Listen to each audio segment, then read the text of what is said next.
جس دن مغیرہ بن شعبہ حاکم کوفہ کا انتقال ہوا تو وہ خطبہ کے لیے کھڑے ہوئے اور اللہ کی تعریف اور خوبی بیان کی اور کہا، تم کو اکیلے اللہ کا ڈر رکھنا چاہیے، اس کا کوئی شریک نہیں، اور تحمل اور اطمینان سے رہنا چاہیے اس وقت تک کہ کوئی دوسرا حاکم تمہارے اوپر آئے، اور وہ ابھی آنے والا ہے۔ پھر فرمایا کہ اپنے مرنے والے حاکم کے لیے دعائے مغفرت کرو، کیونکہ وہ مغیرہ بھی معافی کو پسند کرتا تھا۔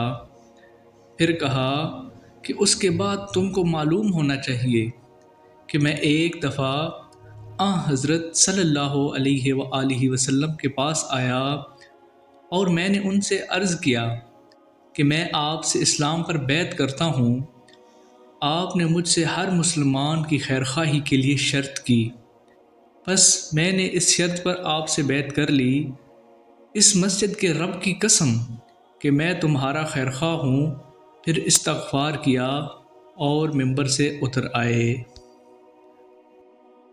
اگر ویڈیو اچھی لگے تو لائک اور شیئر ضرور کریں۔